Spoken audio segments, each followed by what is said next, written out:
As you guys know, I've been really enjoying making high-tech lately, and today I want to show you a way that I found to arrange all of your high-tech synths. So right here, I've started a new high-tech project. As you can see, I just got started. I've laid out 32 bars, and the second part isn't even finished in terms of the synth arrangement. So I'm just going to focus on the first part. Now, today I'm not going to go over the sound design of all of these synths, because that's actually part of the experimentation. And what I did is I followed a lot of tutorials for that, so I wouldn't feel comfortable copying somebody else's tutorial to actually show you how the sound is made. So I'm just going to talk about the arrangement and the way that I like to arrange different parts of the sounds into the track. So this is what I have.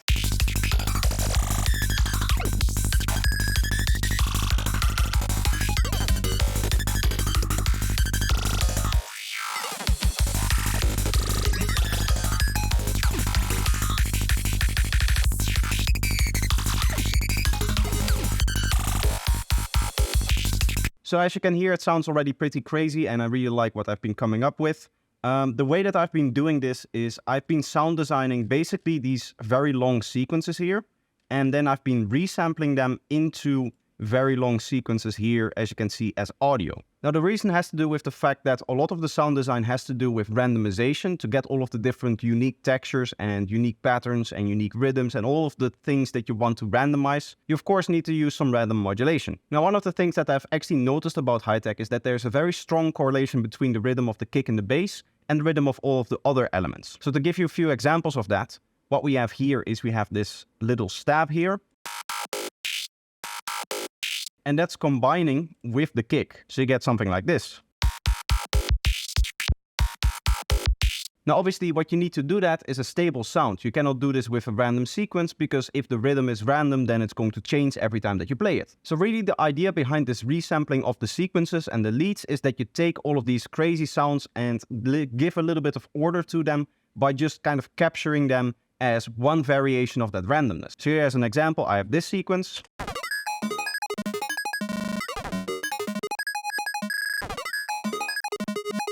And as you can hear, that's just an ARP with a glitch effect. I have a different sound here as well. This was from a different tutorial that I followed. I have another sound here. This is from one of my wavetables. And then we have this final sound here as well.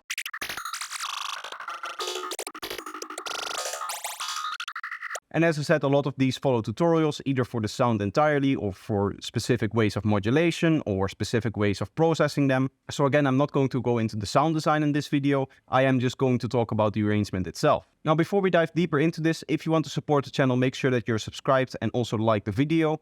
Another good way to support the channel is to check out my products on Gumroad or check out my masterclass, both of which I've linked in the description. Now you can see that there's a lot of gaps in here, and that's because what I've basically done is I've just moved those parts up into the track.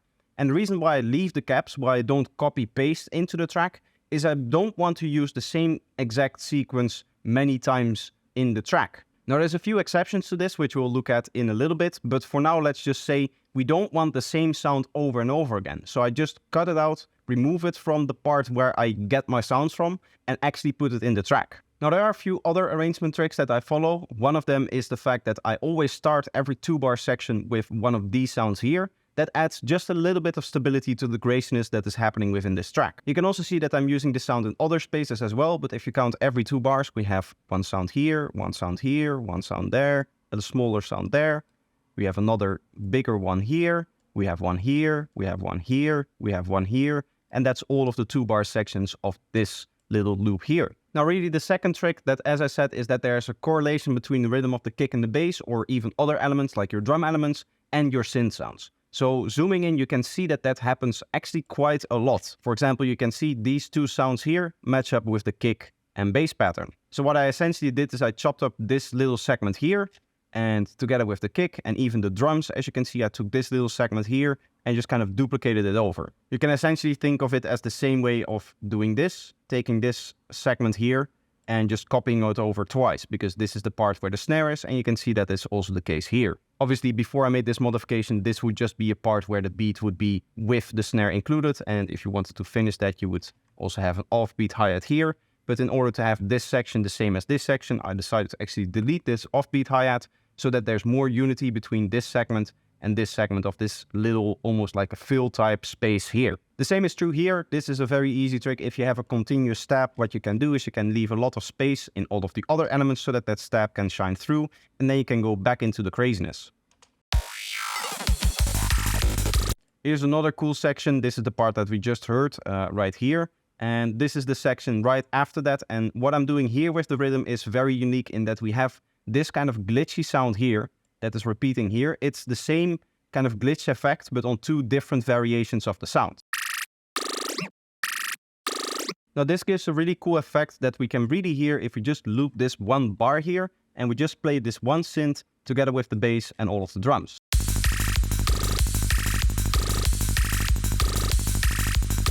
You can almost think of it as this part of the synth here complementing the snare, because it starts playing at the same beat and then it stops with the new kick hit. And obviously when you get the other synths involved, it becomes a little bit more crazy.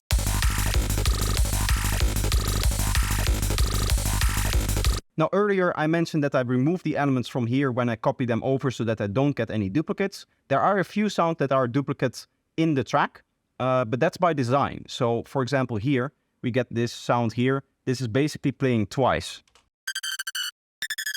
In this case, there's a slight variation, but the idea is the same in terms of the modulation. Where it really becomes the same sound is, for example, here. We have this sound here just repeating twice.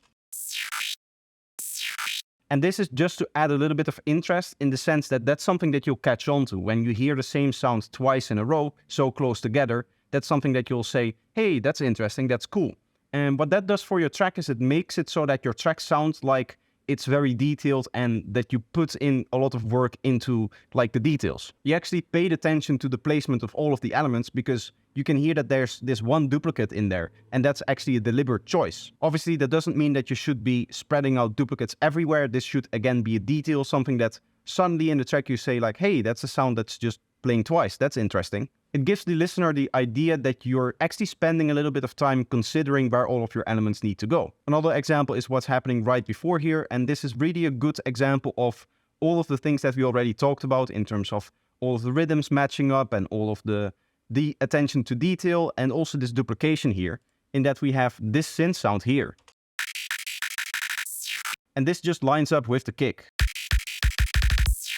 So to recap, what you want to do is you want to do a few sound design sessions. I really recommend doing this over a clean kick and bass without any of the patterns in there. So for example, I would continue doing sound design in this bit here. There's a little edit there, but I would probably maybe take this last 8 bars here and just start sound designing until I get a few sequences that I can record. I then create their recordings, which I can just lay out here and I can listen to, and then I can drag it over into the track and precisely for each placement determine what exactly the sound needs to do and how it needs to flow with the rest of the track. You can then use all of these little detail techniques that we discussed to make it sound like you actually took some time to consider all of the placement of all of the sounds, which will give your track a very cool aesthetic in the sense that it just sounds very detailed and very worked on.